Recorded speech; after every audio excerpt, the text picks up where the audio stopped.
Yo, what up, guys? It's your boy Fitzboy TV here, aka G-Lord33, and I'm here today with a WWE Great Balls of Fire 2017 pay-per-view review and reaction video.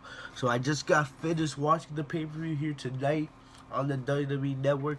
I was just watching a little bit of Raw Talk, the post-show like interview, whatever you want to call it. It's WWE's version of Sports Center, kind of. I was just watching a little bit of that before I came on to talk about what I thought of the pay-per-view. As you guys know, I don't usually I don't go through the whole match. I just like to give my review, give my thoughts, and then we go on to the next one. Remember, give you guys your thoughts in the comment section down below. And if you're new to the channel, remember to hit that subscribe button and hit the bell so you guys will always get notified when I upload a new video.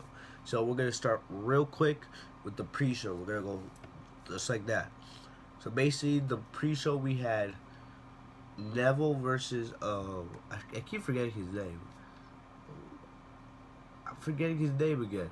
What's his name? Neville versus Akira Tozawa. I apologize for forgetting, but I was kind of hyped for this match, but then that hype quickly died down. This match didn't even go 4 minutes. It went a little over 3 minutes. It was very quick. Kickoff matches, I don't like them at all. There was a couple of matches on the main card that I believe should have been pre-show worthy. That should have been, because this match, if booked more better, I believe a rematch for this match could come in the pre-show for SummerSlam. Because based on the events, we saw Neville quickly make quick work of Akira Tozawa, but there was a couple low blows here and there, and Neville used the ropes, get a couple cheap shots on on Akira Tozawa quickly, and that made this match end pretty quickly. So really, I don't really care about the cruiserweights right now, but I'm kind of a Akira Tozawa fan. I kind of believe he will be the guy to take the title and end Neville's reign as cruiserweight champion, because I believe Neville should be up, up in the main event scene as one of the top heels on Raw. That's how good he showed me, at least. So yeah, we're gonna skip right through that. On to the main show. The first match of the night was Enzo Amore versus Big Cass. Honestly, you could see that Enzo and Cass, they did not want to be doing this match.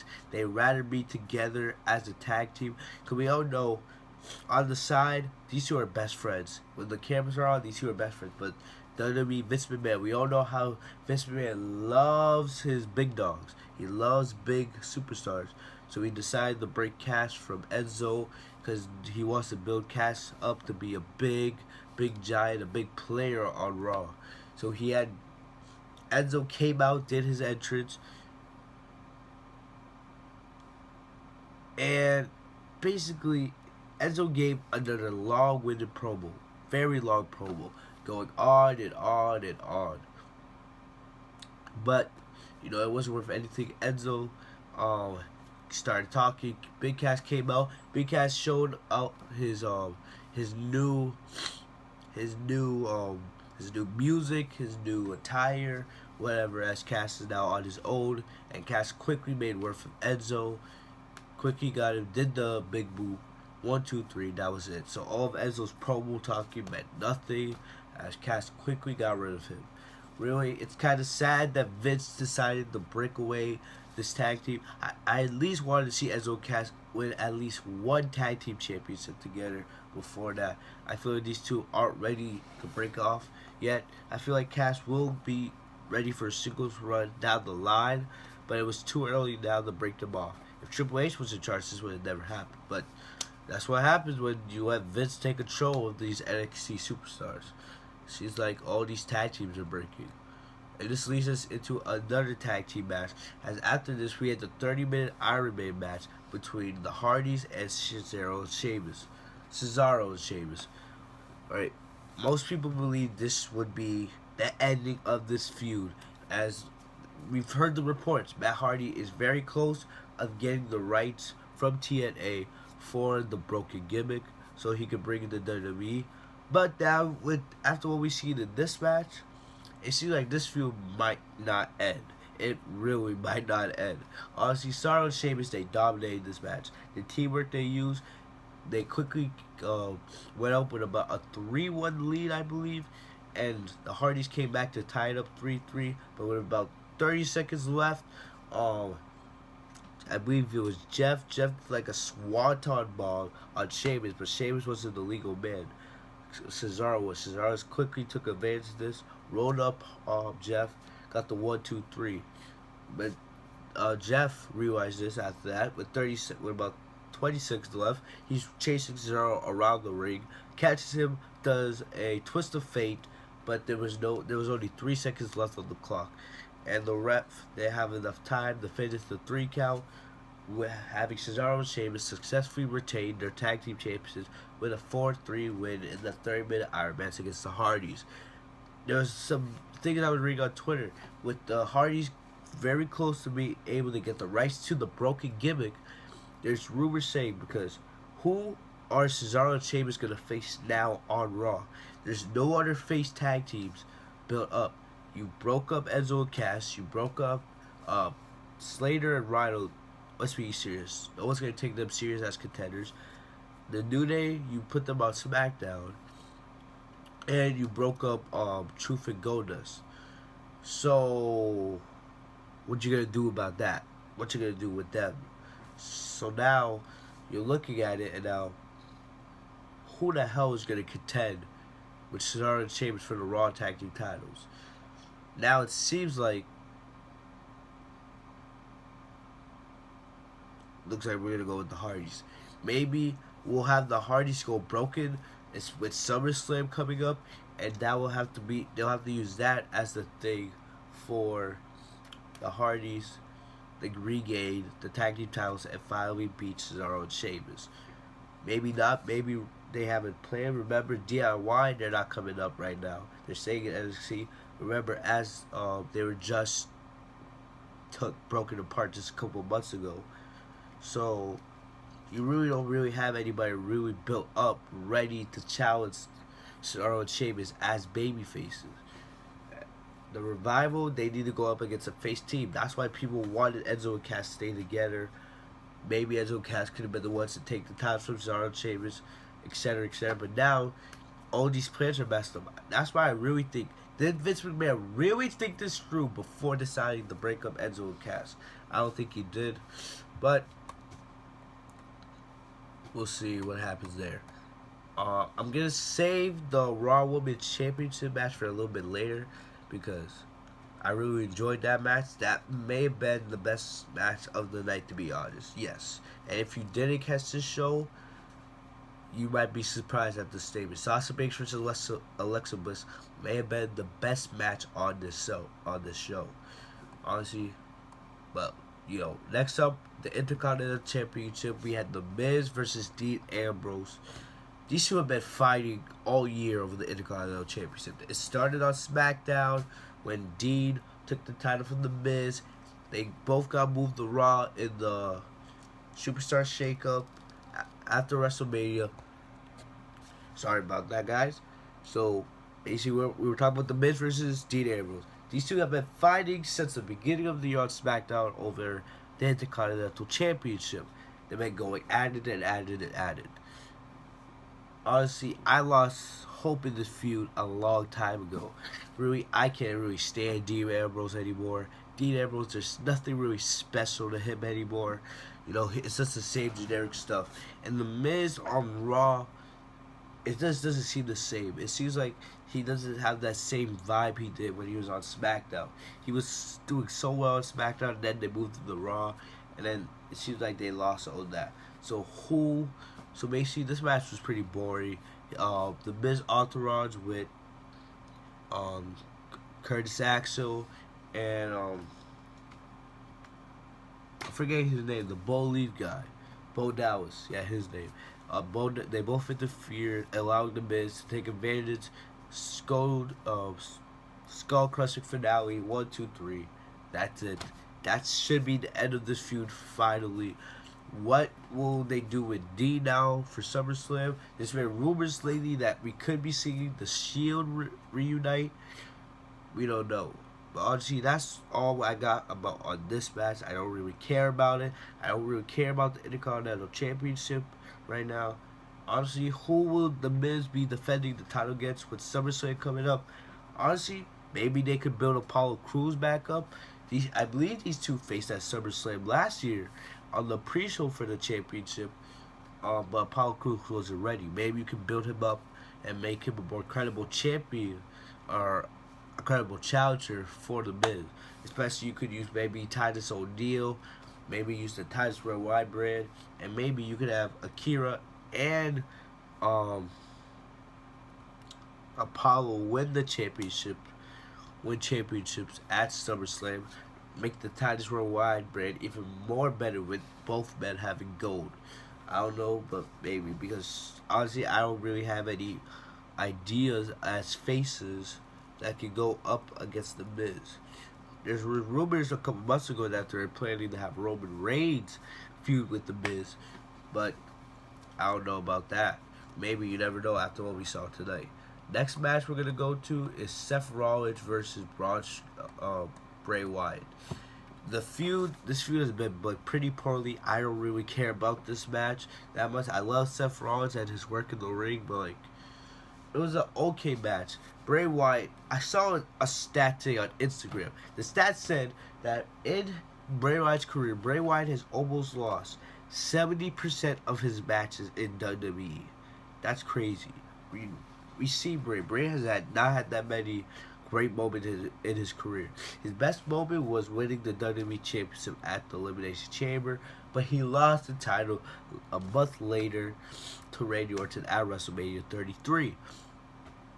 Honestly, what are they gonna do now? Honestly, but honestly, I didn't really care about this match, this feud. I don't know where they're gonna go from here. WWE has a lot to figure out with the Raw brand. It's because honestly, we could be seeing a lot of these matches again. We could be seeing the Raw. We could see the Hardys or the Broken Hardys versus Cesaro and Sheamus again. We could be seeing Sasha versus Alexa again at SummerSlam. We could possibly be seeing Joe versus Lesnar again at SummerSlam.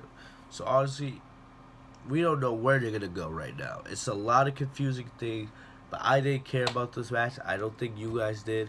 So I'm just gonna say it was good for Bray Wyatt. He got to win. He got to win at a pay-per-view. It seems like forever since Wyatt won at a pay-per-view. Honestly, let's be serious. So now we're going to go on to the three most important matches of the night. We'll start with the ambulance match. Roman Reigns versus Braun Strowman.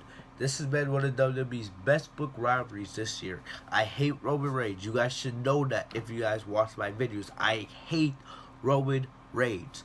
But when he's working with Braun Strowman, honestly, I can tolerate him a little better. These two have very good chemistry in the ring, and these two provide very good work for each other. But I hated the ending of this match. This match, not a lot really happened. These two fought, but nothing really special happened. It was an okay match. Highlights: Roman Reigns speared. I would think speared, but he knocked Strowman into the LED lights, into the stage, breaking the stage up a little bit, which was okay, alright. Strowman threw Roman into the ambulance again, or I guess the ambulance, and then to win the match, Roman was charging to spear Strowman into the ambulance. Braun sidestepped him and just threw him in. Shut the doors. Braun won. But the ending is what I got pissed. WWE just has to make Roman look strong. Doesn't matter if Roman loses, whatever. They always have to make Roman look strong. And it really gets me angry. I can't stand it. After the match, Roman, as Braun is celebrating, Roman comes out of the entrance, out of the ambulance, attacks Braun, where Braun is looking and throws him in the ambulance, locks the door. Then Roman goes into the front of the ambulance, throws the driver out, alright, takes over the ambulance and starts driving it out of the arena. He drives to the backstage area, and then basically Roman puts the ambulance in reverse and drives it into a truck. Drives the back of the ambulance with Braun in the truck. Obviously, Braun wasn't in the back of the ambulance when this happened.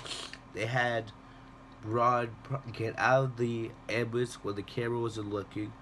Probably that's why you had Roman just sit there for a couple seconds, just so he could make sure that Braun wasn't in the back of the ambulance. And then they had him do the scene.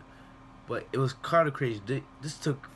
It was pretty hilarious actually, because after that you see all these like media people. You see Kurt Angle's face was hilarious, and then you see all these people coming out of nowhere out taking pictures. Kurt Angle's trying to get help, calling ET. And one of the funniest things is you start hearing music in the background as Kurt Angle is yelling for help. All you see is Kurt Hawkins and Heath Slater walk into the ring. All right, as it seems like WWE is trying to find time to put in a match as they try to get Braun out of the ambulance.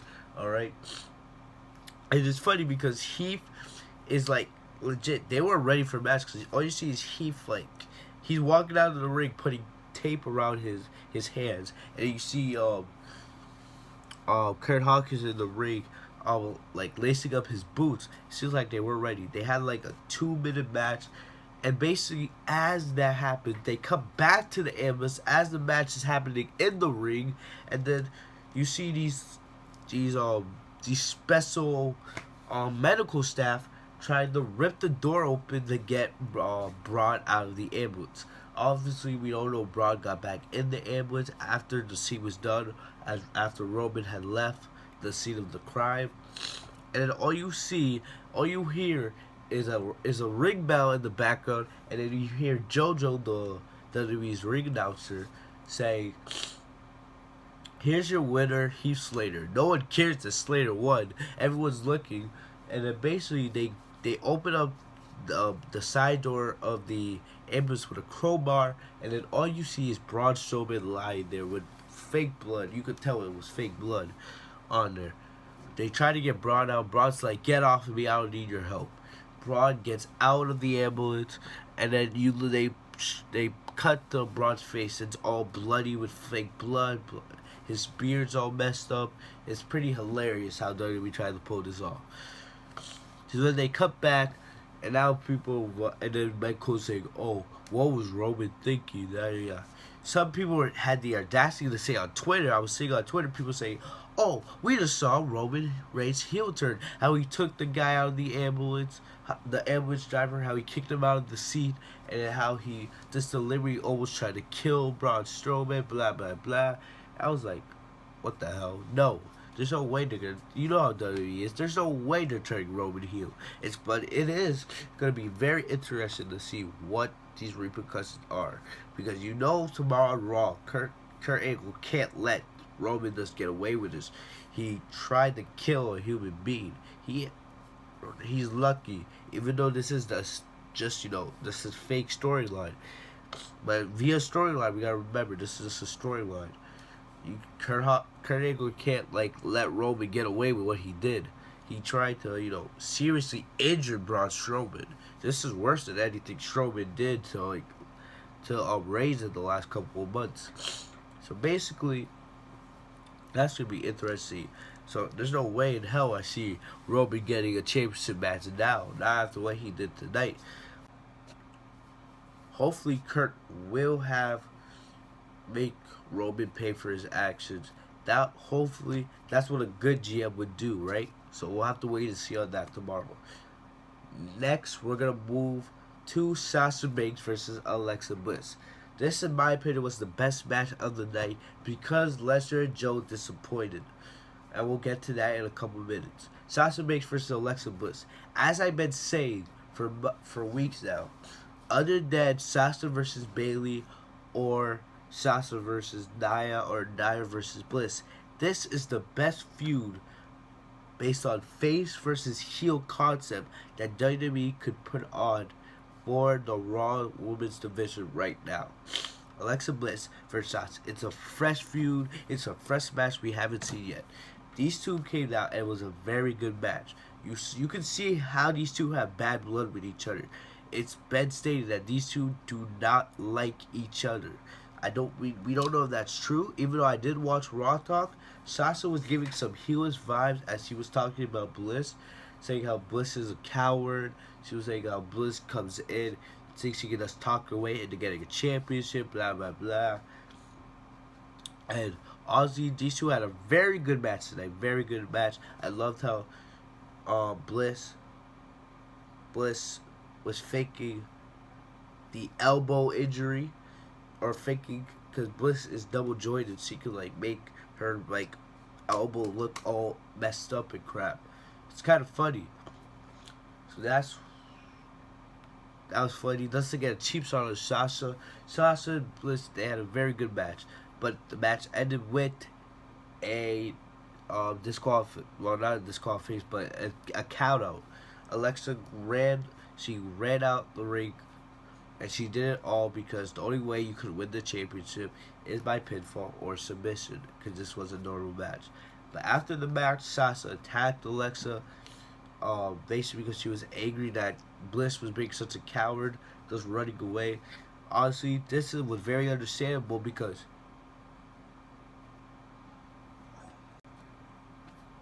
so basically Sasha attacked Alexa after the match.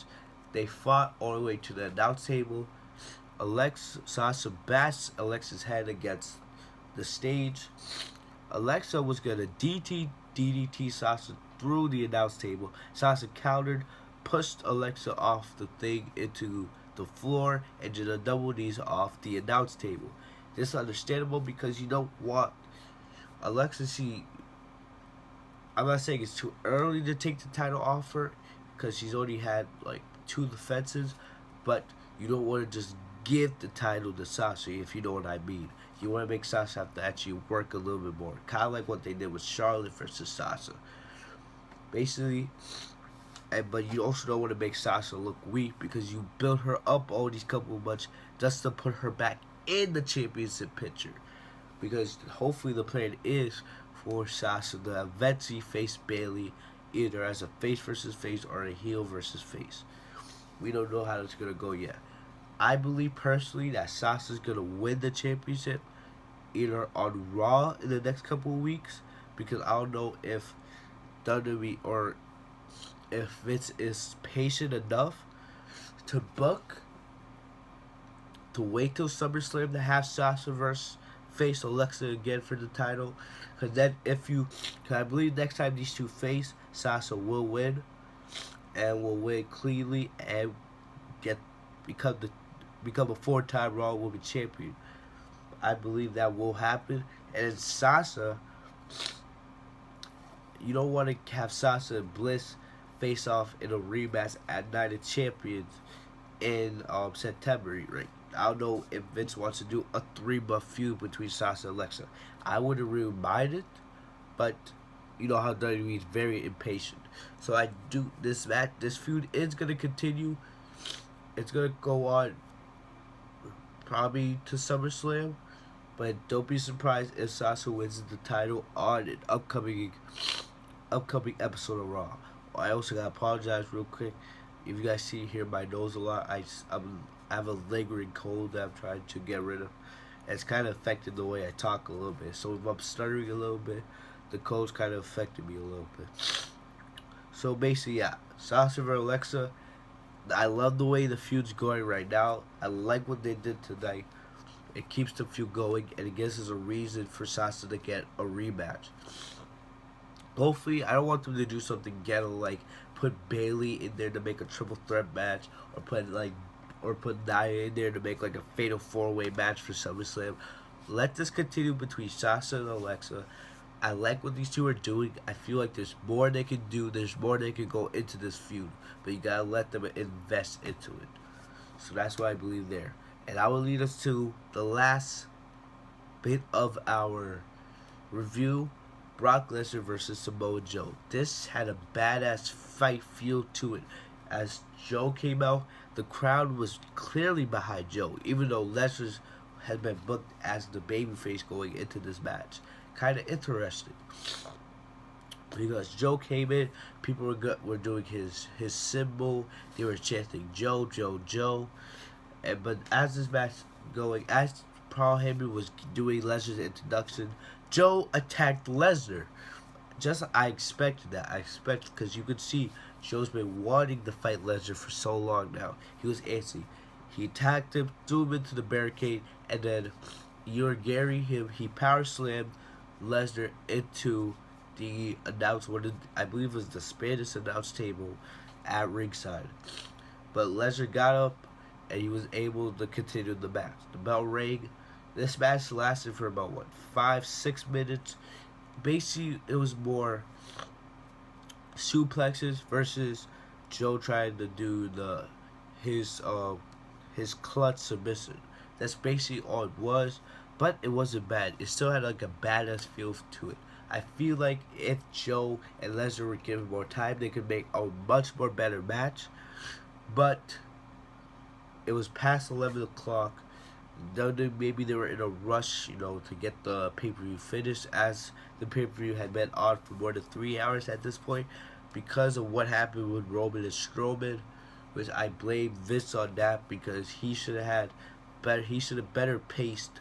He should have had Braun and Roman better paced their match. That match took way too long. Joe and Lesnar deserved the time, but I hated the ending to this match. Joe had the clutch move on it. Lesnar reverses it into an F5, 1, 2, 3, 1 F5, and that's it. Lesnar beats Joe clean after being slammed through the table by Joe. That's it. But are they gonna plan to do a rematch for SummerSlam? I don't know. We'll have to wait and see on that. So that's all I got for you guys today. Overall, I wasn't too impressed with this pay-per-view. I had better hopes for Strowman versus Roman. The scene really didn't do anything for me. I had better hopes for Joe versus Lesnar. I feel like they should have been given much more time. They only had about 6 minutes. Hopefully next time they'll do better if they plan to do this past SummerSlam.